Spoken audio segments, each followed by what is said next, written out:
Hello and welcome to my YouTube channel. I'm really happy that you are watching my video. Thanks a lot. Please don't forget to subscribe and also hit the bell so that you get a new notification each time when I upload a new video. Thanks again. Today we will be looking at the DJI Avata drone. Last year DJI released the DJI FPV drone. According to new leaks, DJI will release the DJI FPV mini drone at the end of August. If you want to know where you can buy a really good mini drone, I can recommend you the DJI Mini 3 Pro. You will find a link in the description below the video where you will be forwarded to my partner shop, and there you will find an amazing price for this drone. I want to share the newest information and also a flying video, and I want you to know what you can expect from the DJI Avata drone. Enjoy!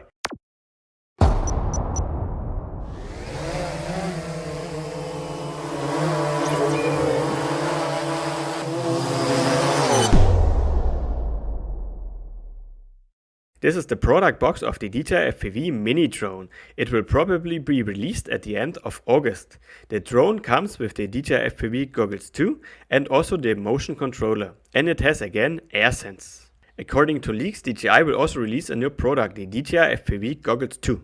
On the 26th of July, DJI filed 3 applications for the FCC, the DJI Goggles 2, the DJI O3 Air Unit and the DJI Avata mini drone. And something else which is also known, the battery will have a capacity of 2420 mAh and the drone will have a total flight time of around 20 minutes. Some pictures are also leaked where people are testing the DJI Avata drone. According to rumors, the drone has already been sent to big influencers, so like YouTubers or other people that are testing drones. This is the whole scope of delivery from the new drone. Here we can see the drone itself with the battery, and it's already written Avata, then the normal controller, then the new DJI FPV Goggles 2 and also the motion controller. We can also find already a flying video.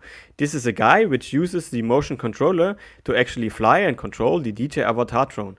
To me this looks really promising, even though I wasn't a big friend of the motion controller. But of course it makes me super happy to test out the new product from DJI. This photo shows the drone from above, and as you can see it has fixed propeller guards and the housing looks very solid, so it will probably survive one crash or two. It is said that the camera will record videos in 4K with up to 60 frames per second, and it will also have a digital image stabilization. And as you know already from DJI, the software stabilization is doing an amazing job. The weight from the drone will probably be around 500 grams. To me these pictures look very promising. Now we sum up the most important information about the DJI Avata. The drone will weigh about 500 grams and will have a total flight time of around 20 minutes. The drone will probably be released at the end of August. Furthermore, the mini drone will record videos in 4K with up to 60 frames per second and will have a software image stabilization. The scope of delivery includes the motion controller, which could already be found with the DJI FPV drone, and the new DJI FPV Goggles 2. There are no information yet about the current price for the DJI Avata. The drone will have 3 different flight modes. The beginner mode, where everything will be stabilized and the drone has a limited speed, and the manual mode, where all functions and the full speed of the drone can be used. I hope you found this video helpful. If there's something else you want to know or you want to share with us, please leave me a comment below the video. I am happy to help you. What do you think? What will be the price for the DJI Avata? Please leave me a comment below the video. If you are looking for a super good mini drone, I can recommend you the DJI Mini 3 Pro. If you want to get an amazing price, please click on the link below the video. You will be forwarded to my partner shop, and there you will find a really good price for the DJI Mini 3 Pro. If you liked today's video, please give the video a thumbs up, subscribe to my channel, and really important, also hit the bell so that you get a new notification each time when I upload a new video. Thanks again for watching and see you in the next one. Bye bye.